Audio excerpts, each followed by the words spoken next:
And we are live. I am joined by the ever wonderful Mafia Don of Chicago, Thomas 777, the wonderful Kid Ace. How are you both doing today, gentlemen? I'm doing fantastic. Thanks for hosting us. Very well, thank you, AP. And today we're going to have a very special conversation about a group of people whose origins don't get talked about much. We're going to be talking about the John Birch Society and its impact on dissident movements, kind of the base, things they kind of pioneered, interesting facts about them. Because there's a lot more to this group of people besides them being kicked out by Bill Buckley in the 50s. So, Thomas, you got to tell me how you kind of first heard about the John Birch. What was your first kind of impression of this group of people? Well, I mean, the John Birch heartland was always the Midwest. They had some clout in California, which, as we've talked about before, and that people seem to have kind of wiped from historical memory. Like, I mean, their own historical memory. California was not just a red state; it was the Republican heartland. And I mean, I've made the point consistently that shows that's kind of a case in point of how fake it is when certain states are just declared to be like red or blue states that overnight without apparent causal explanation.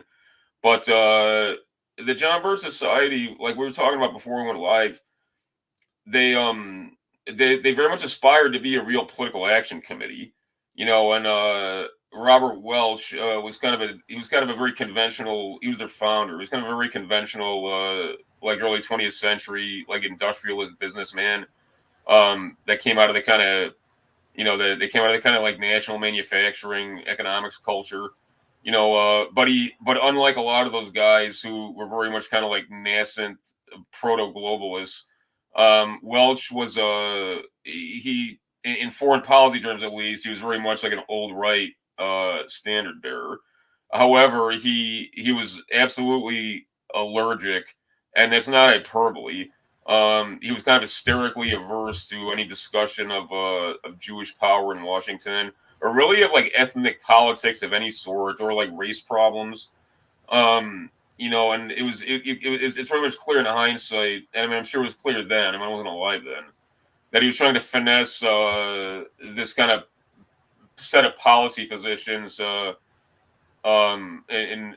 politically correct ways. But what put like we were talking about before we went live, what really put the Birchers on the map was the Bricker Amendment, which which missed being passed by a single vote. And what was the Bricker Amendment? Senator John Bricker from Ohio, he proposed this amendment that would have expressly delegated Congress the power to approve or reject the execution of treaties once approved. Like treaties would no longer be self-executing, and there was also a number of there was a number of criteria by which the president would have to abide in order to enter into any executive agreements with foreign heads of state that would have impacted that would have impacted um, the application of policy, and whether it be trade, whether it be national security, whether it be common defense. And this would have been a big game changer. Okay, like it really kind of would have gutted Article 2 for all practical purposes. Um, and like why was this a priority of the Birchers? I mean, obviously this was a reaction to the New Deal revolution and its overreach. And in those days, what remained of the old right, they were very, very, very hostile to the sovereign executive, and that's totally changed. Like now, I mean, it changed. Like in the Nixon era, but that's you've got to look at the early 1950s. I mean, this was the immediate aftermath of the New Deal. So the old right and as well as the dissident right, they had tremendous hostility to the executive. Okay, and they very much wanted to like undermine executive authority as much as possible. So that's the context. But um, you had this coalition of what remained of the old right, which was almost exclusively like Midwestern senators and congressmen. They found common cause with some Southern Democrats, which was obviously, I mean, that was the precursor to the Wallace and then Nixon coalition, obviously, which is fascinating.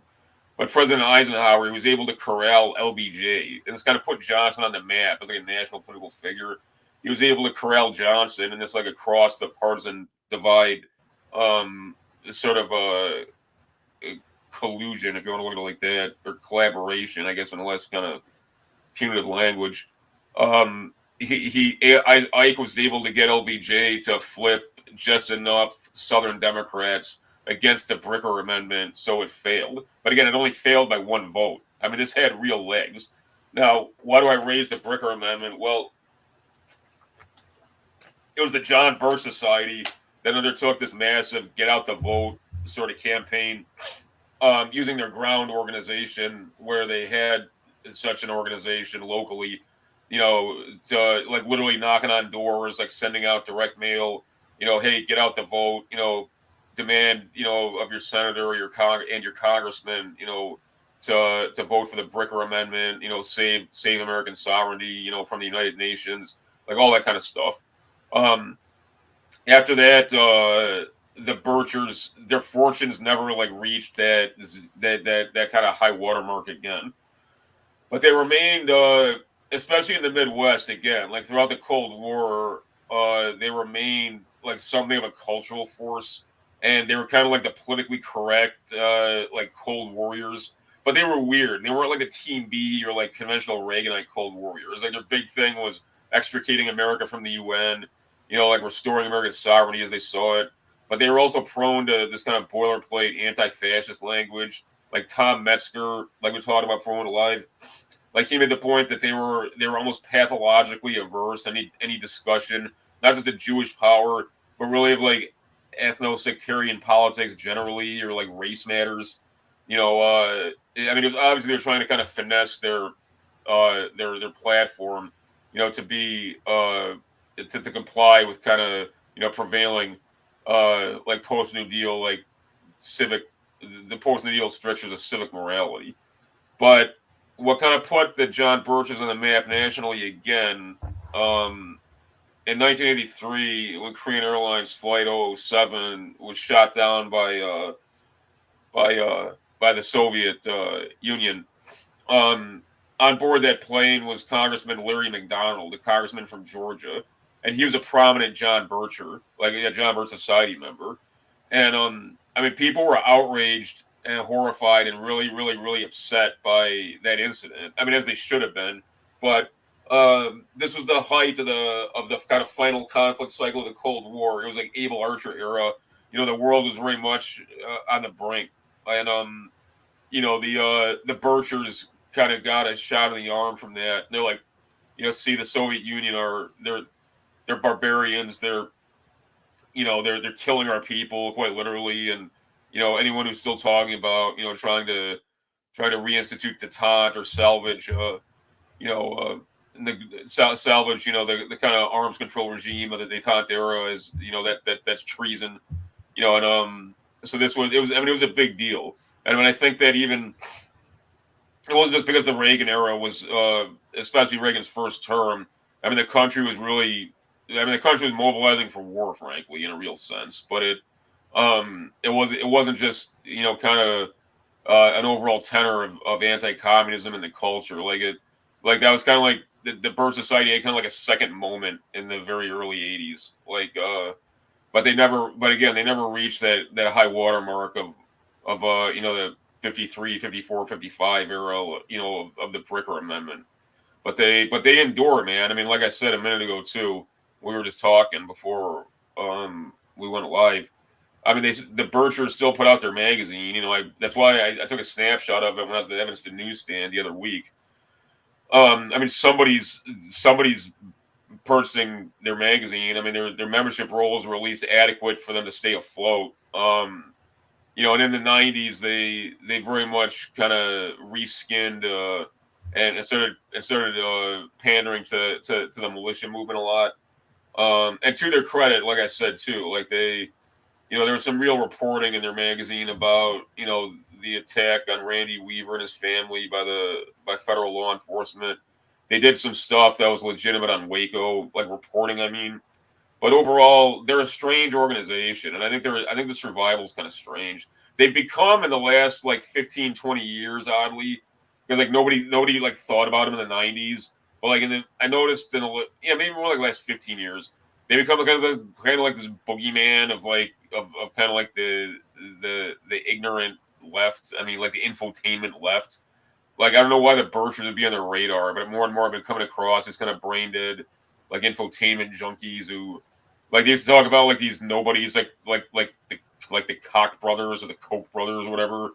Like not like one of the go to like boogeymen of those same types is the John Birchers. Like why that is doesn't really make a lot of sense, but none of the kind of fantasy narratives of these kinds of midwit fools like makes any sense. But yeah, that's kind of the Birchers in a nutshell, man. And like they, the 1950s were. It's. I mean, there were. It was. I mean, the old right was dead by the 1950s, but there was still a lot of like old right sympathy, and there was still a lot of right wing sympathy that not properly of the old right America First sort. It was outside the mainstream to varying degrees, and like that's the way to understand the Birchers. But and it's because the Cold War was like the issue. Like everything was bound up with it in some way, shape, or form. It was like inescapable. It was more than a penumbra. It was like it was the it was like the life's blood of American politics. Like everybody was in dialogue with it and with the policy uh, immersion therein, no matter like where they fell in the political spectrum. So I mean that's the best way I can explain it. I realize I was long winded. Forgive me. No, that was they're very good explanation for kind of what they stand for and kind of the more newer stances on things. But I'm gonna kind of talk about the group's origin. So to start with, let's talk about their namesake. So obviously, the John Birch Society, the org wasn't founded by John Birch. It was founded by Robert Welch Jr., a candy company executive from North Yeah, the candy Carolina. man. Fairly interesting connection there. So let's talk about the namesake that he named the organization after. So who was John Birch? So John Birch, if you're not aware, was a missionary in China before World War II started, and did a lot of work in that theater. And during World War II, he actually served for the OSS, working for, I think, the nationalists and American interest in China to help undermine Japanese forces and occupation. And sadly, 2 weeks after World War II ended, he was killed by communist forces in a very brutal way. Completely Yeah, by Welch's notions. He was the first casualty of the Cold War. Yeah. yeah, he was killed because he was in the wrong place at the wrong time. But interesting connection. Both Mr. Welch and John Birch were both fundamental Baptists, as they were both described. So that's probably why he named the organization after him. Yeah, no, it's an important point because yeah, that's not. I mean, Birch himself. I mean, yeah, the guy did die for his faith, and even if we think, I mean, and I think, I've got nothing nice to say about anybody who served OSS or was running around trying to undermine the Axis for the sake of the Roosevelt administration, even if their motivation was reportedly, a nonpartisan patriotism. But I mean, Birch, yeah, to your point, like Birch died horribly at the hands of communists who killed him because he was a white Christian man, and I mean that, I mean, may he rest in peace for that, because that's nobody deserves that. Number one, and secondly, that's actually quite a heroic way to die. Yeah, that's something that's lost in the shuffle. Definitely, is the man of Birch himself. No, yeah, I feel like a lot of the origin of this group is namesake are kind of drawn up at kind of some of the group's later positions and things, so kind of some of the more radical positions, not really kind of the more interesting origins of the group, kind of the original mission statement that they were kind of founded upon. They were kind of mainly founded upon this opposition to collectivism, communism, and of course, big government, opposed to the federal government as it was. But now they're more just Alex Jones types in the Yeah. modern era. Well, it's weird the right reskinned itself. Like I said, like I said, I think it was before I went live. A lot of the right, as you guys know it, and like anybody born, like after the Cold War knows it. The '90s were a really weird time. I mean, for all kinds of reasons, but the dissident right like reskinned itself, and like like I said, the Birchers and this crazy guy Bo Greitz, who was like he was like obliquely clicked up with the Aryan nations, but he was also kind of one of the founders of the militia movement, for better or worse. And like whatever else we can say about Grice, he was like a heavy duty like combat veteran. He wasn't like some. It wasn't just like some jago off like running around in fucking BDUs pretending to be some like badass, But yeah, there was a lot of there was one of the reasons the right kind of. I mean, if people think things are bad now, like the dissident right in the '90s, I mean, there was like some hard and fast like racial patriot types who were just like kind of solid and just on that course. And like William Pierce, to his credit, I mean, Pierce was remarkably consistent. And like I made the point, Pierce was a progeny of the Cold War intellectually. He very much was, but he wasn't like locked into that kind of thinking. And he very much understood, for a guy who was, very much oriented towards kind of, concrete metrics, and understanding politics and the world around him. The guy was like a physics PhD. He had a pretty profound sense of historical processes and the implications for our people. But in the '90s, there was a lot of like just like crank conspiracy stuff. It just became like quasi normal, like on the right. And despite what MSNBC says, like that's not really just like normative for the dissident right. But yeah, the like anti New World Order sentiment was kind of how the Birchers. I don't want to say relevant because I don't think they're particularly relevant in our circles, but that's how they stayed afloat. I mean, and like I said too, like I have no idea like what the demographics are of like Birch Society members. I mean, somebody's like the Birds are like they put out their magazine every month to this day, and I mean, like I said, I found it at the Evanston newsstand. It's not just like you got to seek out kind of like weird uh cobweb corners of the internet to like find their magazine. I mean, they've got some kind of endowment or war chest, to put out their copy. I have no idea like who belongs to the Birchers these days. Whether it's like just ancient boomers, whether it's like Alex Jones listener type guys who just like dig the magazine. I mean, but yeah, they've managed to kind of reskin themselves to stay at least pander to like whatever dues paying demographic keeps them afloat. But yeah, the problem with them is that they're absolutely obsessed with complying with politically correct strictures and in some basic sense. And they've always been allergic to dealing with ethno-sectarian matters. They've always been allergic to dealing with the matter of Jewish power, but also just like race relations generally. It's just something they refuse to address in any meaningful way. And there's just like a lot of like bullshit anti-fascist boilerplate. Like one of their favorite things to run is like Hitler was the biggest gun grabber ever, which is like nonsense and it's just like not true. But it's you're basic as fuck if like your big anti-gun control argument is that like if you support gun control, you're like Hitler, the most evil man ever. Like that. I mean that's so basic. I don't know what to say. It's like fuck these people. But yeah. Just go ahead. I didn't mean to ramble, man. No, it's fine. Well, AP, if I may to build on that, like you said, Thomas, with the '90s, there was like a redefining era on the right, and so that's why you get like Buchanan versus Bush and so on. But I feel like what was interesting to me about the John Birch Society when it was developing was the fact that there was this pivotal moment in the '60s where identity seemed to be up for grabs, and Buckley was trying to gatekeep, and so you kind of have, to me, the JBS is this kind of pre-modern organization that's trying to excuse some of, or rather get away from the censorship, which may have hurt them because there was like seemed to be not a lot of gatekeeping at all, which may have hurt their political brand. But the fact that you have this organization that's kind of promoting views that are more in line with the founding fathers, because we were talking about before we recorded, it seems like the gun grab thing, it's like trying to kowtowed to like American conservatives, but like you said, after the Nuremberg narrative, we're not supposed to adopt the racial views of the founding fathers. So you just kind of get this big melting pot of views that are right adjacent, but ultimately kind of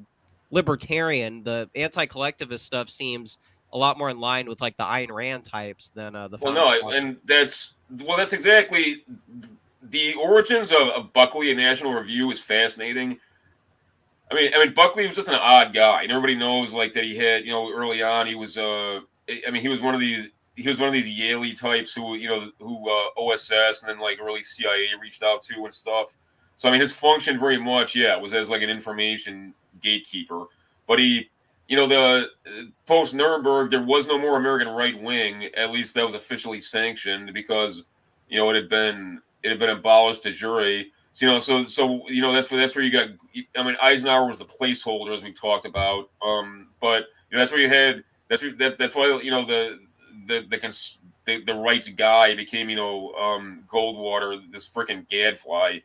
But yeah, even everybody from freaking George Lincoln Rockwell before he became kind of like this total like vaudeville crank, like he was trying to court Buckley, and essentially convince him to like turn National Review into this kind of to find common cause like with the segregationist South, but under the veneer of with a veneer of like Northern sophistication, kind of like presenting the argument in like eugenics in terms and like racial hygiene terms, not appealing to tradition and stuff, which is really kind of interesting.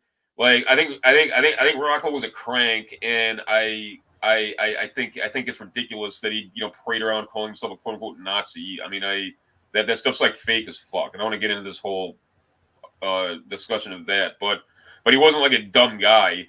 But yeah, there was the like redefining like what would replace, not redefine, because there was not going to be permitted for a true like right wing to emerge, but like what replaced the old right, and what was going to replace it. I mean, that was very much up for grabs, and yeah, the Birchers were part of that whole pastiche, and yeah, I mean, like I said, right when we went live, even though the Birchers' fortunes never reached that high watermark of the Bricker Amendment effort, I mean, they remained impactful in some basic cultural sense. Like everybody who was anybody on the dissident right, whether you're talking about Metzger, whether you're talking about William Pierce, whether you're talking about more mainstream guys like Sam Francis, who Francis was very mainstream for a time. I mean, and before he became primarily like a freelance writer and communist and a columnist, but the yeah, everybody seems to like had some kind of at least oblique dealings with the Birchers during the Cold War era, and that's not an accident.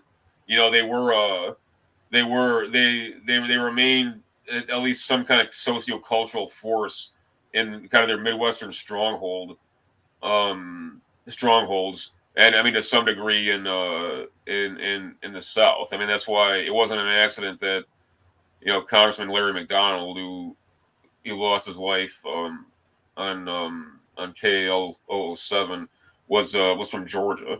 And I mean, it's not despite what like the loony left says, like the Birchers weren't like a bunch of Klansmen or whatever. Like they really were like a northern phenomenon, or like specifically like a Midwest phenomenon to a lesser degree.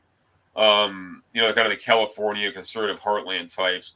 That's kind of thing that like that's kind of thing that like Presbyterian Republican voters of like the 50s and 60s, who were like ardent Cold Warriors. That's like the way they would think, So yeah, it makes sense that they retain some cachet at least, even if nothing like they'd had that kind of like kind of at the moment of their zenith, but again too, I mean for a generation, I mean from the Truman era until Nixon was elected. That was that was the right's whole thing. You know, they viewed themselves as these like quasi Jeffersonians, and they, you know, who were trying to find a way out, who were trying to find a way to undermine what they viewed as like a regime of executive tyranny, like the quote imperial executive. That was like a scare term that was coined by the post-war right. You know, and it's this. I mean, obviously, like it's completely flip flop now. I mean, now it's but that owes a lot to the fact that I mean, the path forward, the long march of the left, they was was accomplished through the judiciary, not through the executive. But it's interesting. I mean, I remain to this day though. You still find a not insubstantial population of like self-described right-wing dissidents who've got this kind of like axiomatic hostility uh, to uh, to to executive power. You know, and I think that and so they're just constantly like appealing to like arcane, uh, these arcane points of precedent. You know, to try and shore up some idea that like all of our problems stem from like the sovereign executive and like Hamilton was this terrible like usurper and it's nonsense, man. Like the sovereign executive is really the people's only defense against the deep state within a system like the American system. I mean, that's the significance of Trump, among other things, but I don't want to go too far afield. Well, and there's this book called Danger on the Right by two representatives of the ADL, Arnold Forster and Benjamin Epstein. They're effectively operating as an ethnic lobby trying to, outlaw the right. And there's like a almost hour-long thing on YouTube where they're describing their critiques against the John Birch Society and how there is so much overlap with far-right views, which could be defined as fascist. So that seems to be something that, even if they were to allow a quote-unquote right to exist, they would still critique it because that's... Yeah, it's a weird boogeyman. Like I said, I mean, maybe their notion. I mean, who the hell knows with these fucking people? Whether we're talking about these like crazy Zionists like these guys, or whether we're talking about just kind of like the dummy infotainment consumer types. The Birchers they're like a long running boogeyman, and I mean maybe it's because their idea is like, oh, this is this is an effort by like fascists to become incredible. Yeah, I feel like palatable, by avoiding overt, quote unquote racism or whatever. But it's not. I mean, the Birchers are pretty transparent, man. Like then as now, like they're not. I mean, they're basically they're kind of they're in they're basically like anti-neoconish, but like mainstream conservatives. Like like I said, like their whole big thing is like boilerplate anti-fascism to shore up their views, and like there's something like corny about it.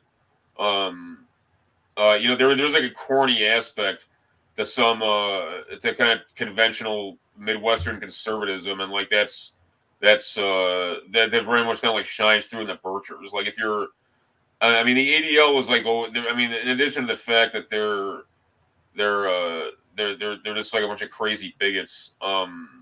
They've always been kind of like out of touch. Like there's something like railing against like the ADL like dropping like YouTube videos about like the John Birchers. They'd be kind of like me or you guys like dropping an hour-long video railing against like the Communist Party USA. That's like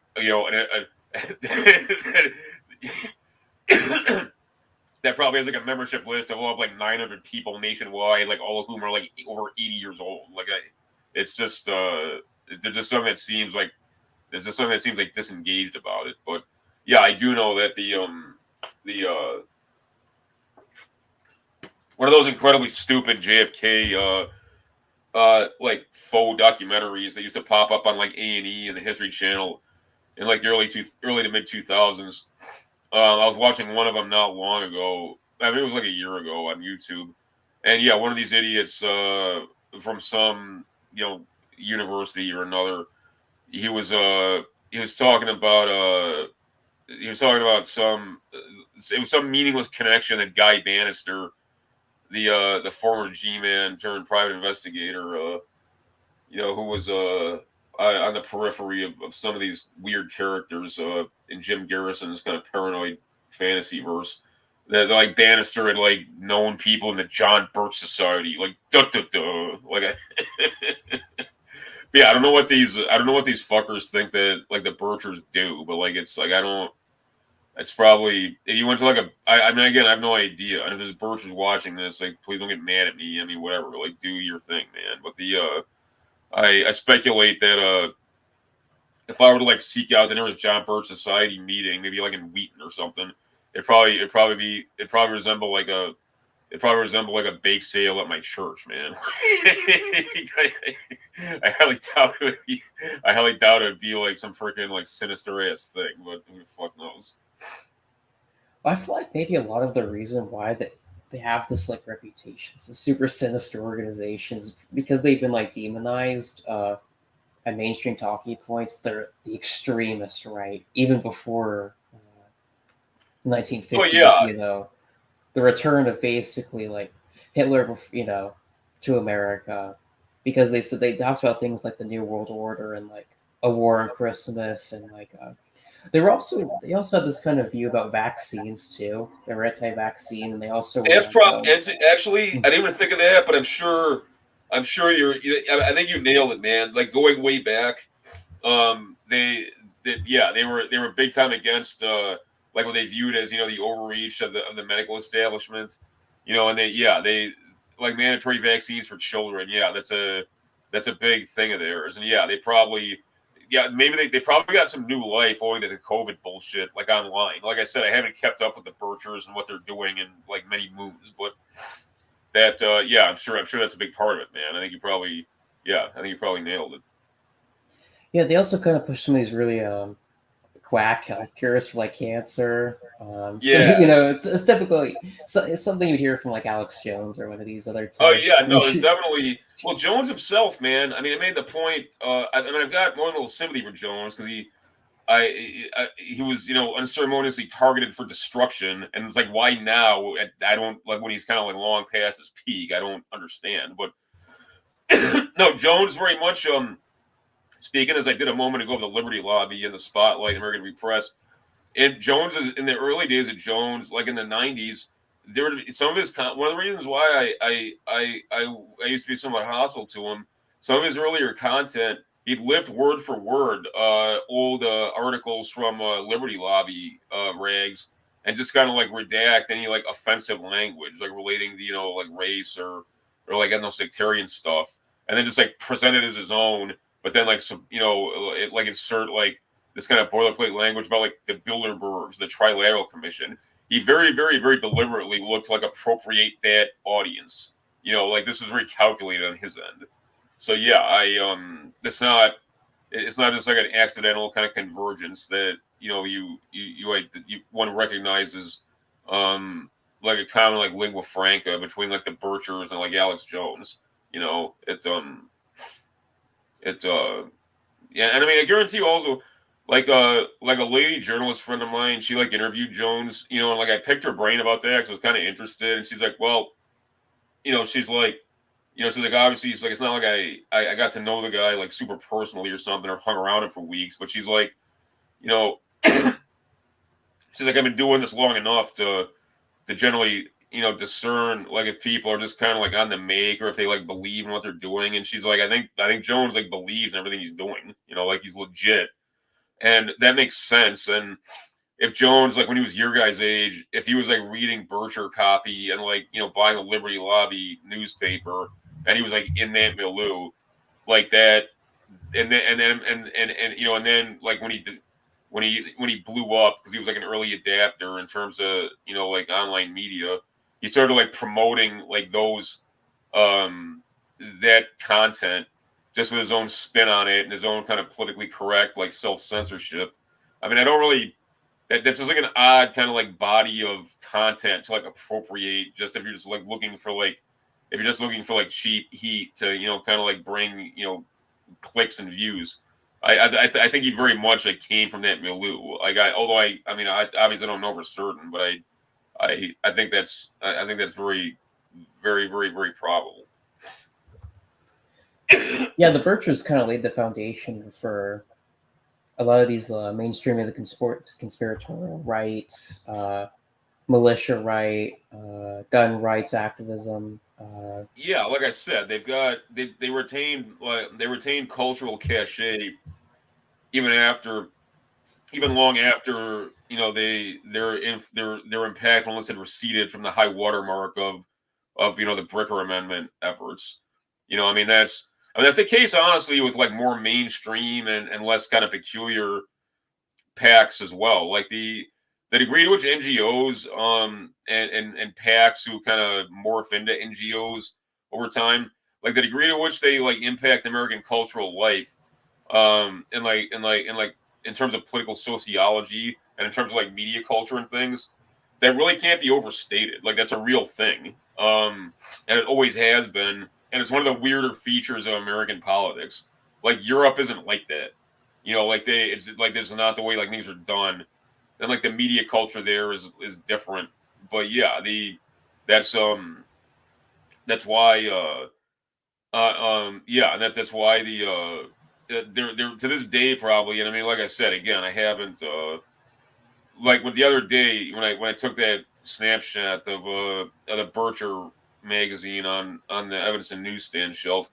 That was the first time in like 25 years I've like flipped through actual like Bircher content. Okay, it so I mean I don't keep up with it, but I speculate strongly that there is still like a trickle down effect into like I'll bet you if I like decided, I mean, God knows why anybody would want to do this, but if I took like the next like 3 months and spent every day kind of like pouring through like the kind of content that PACs that Bank DeSantis like put out and like cross referencing it with like everything that Birch has been putting out in like the last 5 years, I'm sure it would like identify like common phraseology and like at least like loose conceptual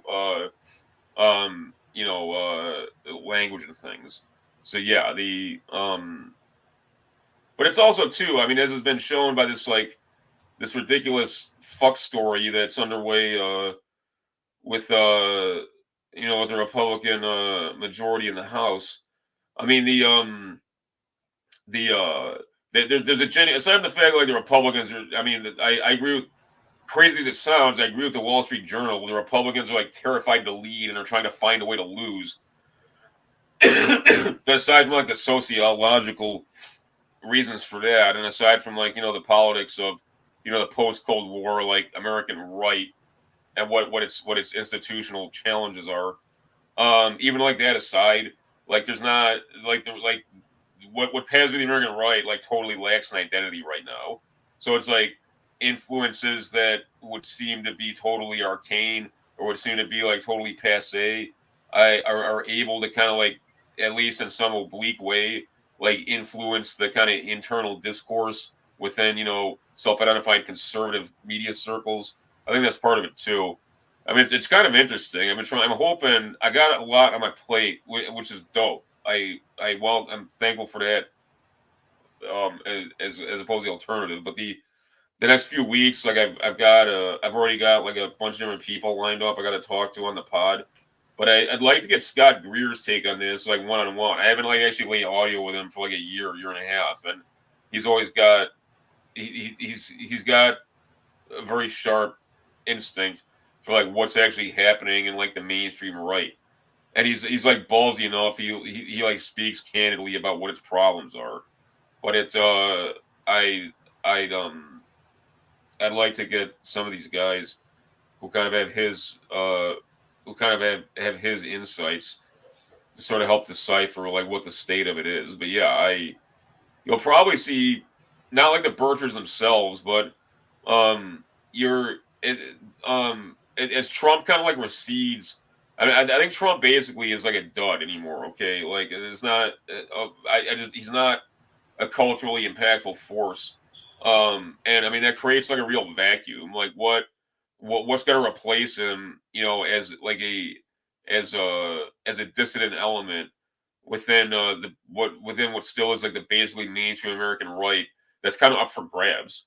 And I mean, I'm sure that some people see opportunity there. Like I don't, because I don't view this as like as a matter of winning elections and building some kind of ground organization to get out the vote. But you know what I'm saying? Like it's I think there may be a lot. What I'm getting is that a lot of political groupings and a lot of and a lot of like quasi NGOs that represent ideas well outside the mainstream, but nevertheless do have like a core audience that constitutes a support base. They're probably going to have something of an outsized influence in coming months and years. Okay, like until like the official opposition is reconstituted, by the Beltway itself. I mean, these are interesting times. No, I definitely agree. I think they go back to some, maybe not the John Birch Society, but a lot of it's like kind of more conspiratorial elements, kind of taking inspiration from that, kind of the embers that they kind of started with that fire.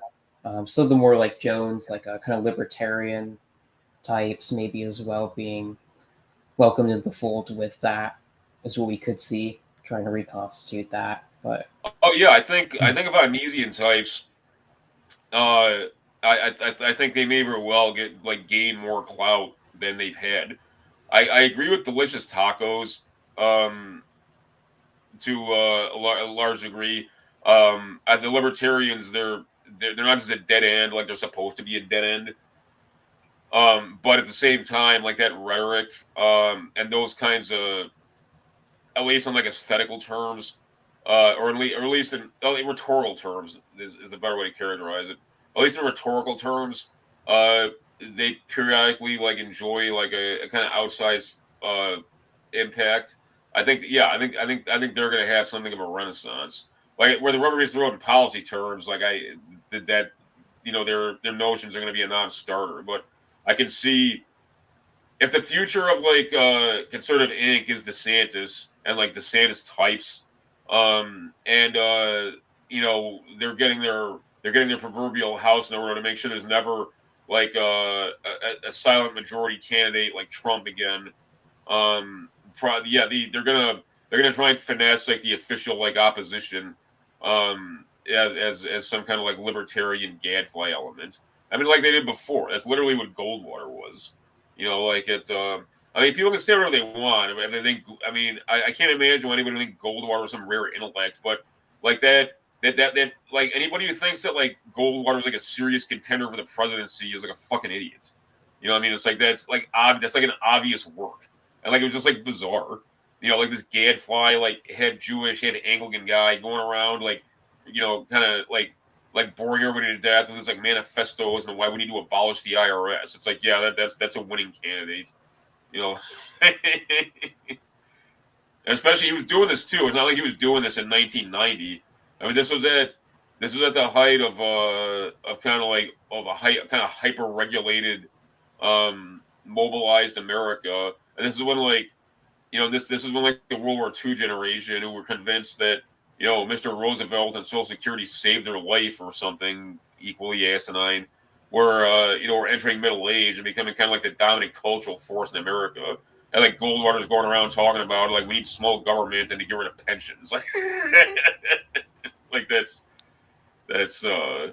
yeah. I mean it's like TV wrestling or something. Like I said, Talking but about yeah, Austrian economics to the yeah, voter. yeah. I mean, don't get me wrong. I think the Magnesians. I like I was talking to the fellows last night when we went out for schnitzel and drinks and stuff. The Magnesians actually put out some serious content, and I like Hoppe. I mean, he's not like really a pure Magnesian. I'm a heterodox. I've got heterodox views on economics myself. I mean, I'm a Schumpeter guy. Like a Frederick List guy. Like I'm not a Hayek type acolyte, but when the Von Misesians are being serious, not being crankish, they put out some serious stuff, and they've got some impressive people. Like in academic terms, I mean, who associate with them. I'm not an asshole who's just like making fun of libertarians, qua libertarians. I mean, they're like the Randians are fuckheads, but I mean they're like their own. They're like Scientologists. I, I mean, I don't think anybody would disagree about that. But the point being, though, is that it's like at best, you know, it we were talking about Von Mises, talking about Murray Rothbard, like really kind of like the best and the brightest at that kind of minarchist, um, kind of ultimate supply side or uh, intellectual milieu like produced. I mean, it produces intellectuals. Okay, like it's not that that's not some policy platform um, for to capture to capture the fascination of the electorate. Like it's not. Anybody who suggests that is like needs their head checked. But it's not supposed to be that. I mean, it's a stand-in. I got to raise up in a minute because at 6, I got a phone meeting with a friend of ours who's going to help us like podcast content this weekend. I don't mean to cut this short. I really appreciate you guys hosting me, but No, it was wonderful to have you on, my man. yeah, man. No, we should don't be shy, man. Like AP, I mean, I know you got a lot on your plate. And I know you've been really active lately too. You've been putting out some great content. I'm not just being polite. It's really you've really upped your game. But don't be shy about reaching out anytime you want to do something, and you're always welcome on the podcast. I mean that. I'm not just again. I'm not just being courteous. But yeah, this was great. I'm gonna bounce though. So have a good rest of your night. Have a good weekend, and stay up, people. All right, see you, man.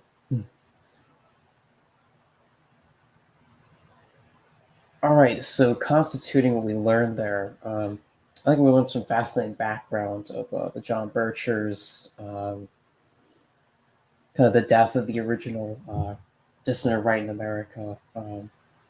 It's quite interesting. I really didn't know that the John Birchers kind of cocked on some very important issues there. Kind of makes you think about whether they were kind of really dissident or not, or just more another coin of kind of what Bill Buckley was kind of pushing, except more moderate in tone.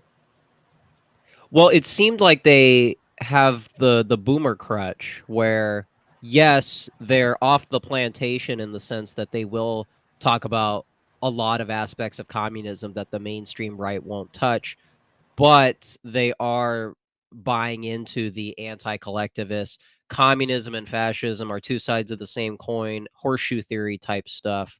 And that's where like Thomas was saying, they are authentically probably uh expressing themselves, and it's disappointing that they aren't the radicals that they are being framed as. No, it's quite interesting, like how they're portrayed as this boogeyman, like the extremist right. When in reality, actually, they're very not. Because you have there was Rockwell and those guys, there's your boogeyman, there's your open target for the ADL, like easy, serve them on a silver platter, easy. These Birchers, they're the people across the street, they're just normal people from 50 years ago. So it's funny.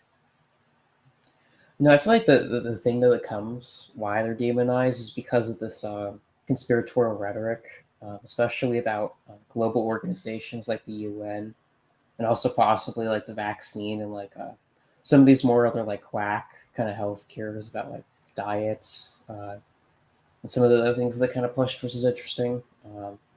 That's probably why, if I had to guess, why they're demonized so much, and like why all these like analysts, all these like midway analysts say, "Oh, Bill Buckley had to cut them off because they were just so radical. They were trying out the conservative movement with their rhetoric." Um, Since they were similar to Nixon's coalition, which was like the Wallace coalition, the fact that you had a lot of like free thinkers in a time where, like I said, the American identity was up for grabs.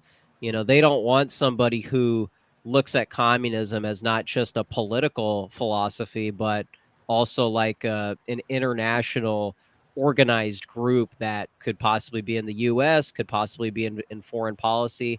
Those are the people that have the levers of power. So like you said, yeah, maybe like they weren't smart enough to know exactly what they were talking about, but that kind of thinking is dangerous to people in executive positions.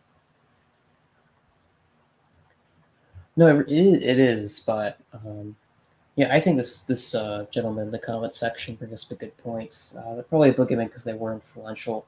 Um, yeah, I would agree they were influential, but I think why they had to be cut off was just like the conspiratorial rhetoric, mostly, uh, is why, and like kind of deviating from the narrative about science, probably, honestly. It kind Well, of made them look weird and bad to society.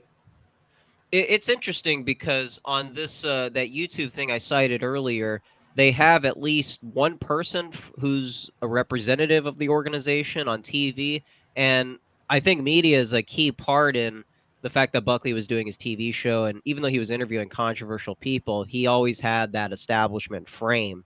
And I think if you have a Bircher on TV, that's almost like that's out of the code that the FCC types would want shown on television. It's almost like showing Wallace in the same light as JFK. It's like we very much like one of these people, and this other one goes off the reservation. So yeah, like the commenter said, it's influential. If people start thinking like that, it's dangerous. Yeah, it is, even if it's in the slight way. Yeah, so that more conspiratorial kind of thinking, especially against these big body government agencies and like territorial national entities like the UN, multinational, kind of what they were pushing. Because we saw a precedence after the Cold War with this consolidation of the American order, essentially kind of governing Europe and like setting world affairs as being the preeminent world power, essentially. Although we were rivaled by the Soviet Union, but in terms of just the West, came under our complete influence and control. I don't think we've ever seen that before, really. Very few empires really consolidated the West in that way. So I think that's a strange phenomenon that we witnessed there. But I think the John Birches were an interesting phenomenon. Um, they really did pave the way for some elements of our sphere. Kind of some of these more interesting elements, kind of normalized them. Also brought up some interesting points, like the war on Christmas, kind of why the UN is bad, introducing new words into the lexicon, like New World Order. I'm not sure if they were the first people to do that, but introducing that kind of rhetoric that's kind of outside the Overton window, especially in like the 1950s, was pretty extraordinary, I would say. Yeah, to me, they seemed like one of the first modern organizations that opened up the market for the right. And so for that reason alone, it seemed like you could show that to Zoomers who think that Ben Shapiro is the be all end all and Daily Wire is melding with our views. They're close enough. So what's the big deal? Why critique them?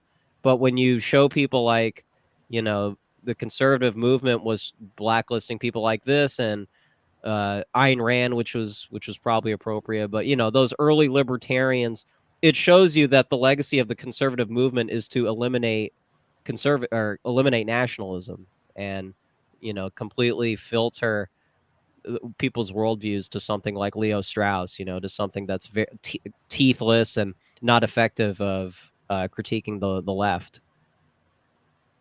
No, essentially, your progressivism going at the speed limit, but wrapped around this baggage of fighting the Cold War, essentially fighting for wars that benefit the kind of establishment bureaucratic state and the military industrial complex.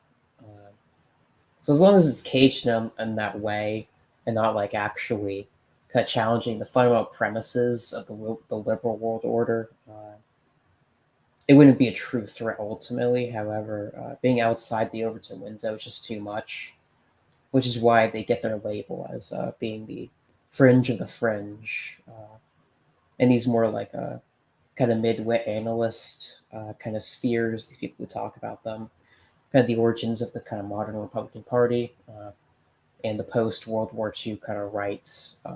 at the beginning of the Cold War sort of types kind of mention them. Yeah, it makes you wonder what the Overton window should look like. What is the political compass if we dismiss partisans, censorships, the crazy types that Thomas was alluding to earlier? It would actually put the Birchers in a much more moderate position relative to everything else, especially the progressive movement, which is very radical or very extreme, rather. And so it just puts all that into perspective once you have a closer look at history that is not filtered. Shout out to Vingle, by the way. That's our favorite Fed, who's always in the chat. I love Vingle. He's the man. No, he puts out some great content. Check out Vingle's channel if you haven't. He puts out some really good clips. Yeah, I see his stuff comes up on my feed. It's pretty cool. He's all over the place. By the way, I think we need to settle in the chat here. What's our stance on the beaver duck distinction? I really don't have an opinion on this. I know Jack Burden and it seems like others are favoring beavers. I haven't taken the full red pill, but I'm interested. I'm going to save my opinion for that, but all right, fair enough. I think we can have a moderate position there. But I think, kind of in conclusion, the John Birchers were an interesting phenomenon for their time, and we still see that their movement survives in embers of the Alex Jones right, the conspiracy right, gun rights activists, oath keepers, militias. They brought up some quite interesting points during their time, but ultimately they were kind of gatekept for their age, being not the actual right, which was outlawed, as Thomas mentioned. So even when they try to point to them as the extreme right, it's just kind of foolish because they aren't. Some things I really didn't even know about this organization, kind of shilling for kind of liberal narratives about fascism and Mustache Man, which is pretty disappointing because I thought they were a lot more based than that. But yeah, my final thoughts are people can learn from the John Birch Society, but people can also build on some of their weaknesses and synthesize a true radical right platform that is that can resonate with people our age. So it's a learning lesson from this organization. No, yeah, I feel like that's the big lesson here is we can learn a lot from them, kind of their mistakes and presuppositions that they kind of had, and kind of learned what they were successful at, some of their more organizational tactics and what they encouraged their members to do, which were pretty respectable for their time in the 1950s and 60s. But we should also learn from their mistakes, and that finally supporting the narrative is counterintuitive. But they were cut off from the right for a reason by Bill Buckley and the other kind of Rockefeller type Republicans for some of the out of the reservation language. But I think that's the conclusion we can come to is based on some issues, bait and others kind of cringe and on the reservation. Well within the Overton window on kind of the racial aspects and like kind of nationalism. The question, the liberal narrative about society. True. So, any concluding thoughts? Is there anything you'd like to show before we kind of close out the stream? I appreciate that the wonderful Thomas got to join us for the time that he did. But is there anything you would like to show? That's right. Yes. Well, thank you first and foremost, AP, for inviting me. Always a pleasure to chat, and it's nice to be talking to another Zoomer. I'm not the only young guy in this room, this sphere, and yeah, I am more active on Twitter. Aaron Ryder AC. I'm probably in a Twitter space where a lot of political developments I think are happening, and people should participate. And then, of course, my YouTube channel, Loud Sound Epicenter, where you can find more Thomas content, and I was happy to tune into AP earlier today to watch his Thomas episode too. So it's always a pleasure. Indeed, it was. And if you did enjoy this content, a sub would be greatly appreciated. And with that being said, I hope you guys have a great rest of your afternoon. And remember, the lie can't last forever. Keep your hopes up. Black pills are for losers.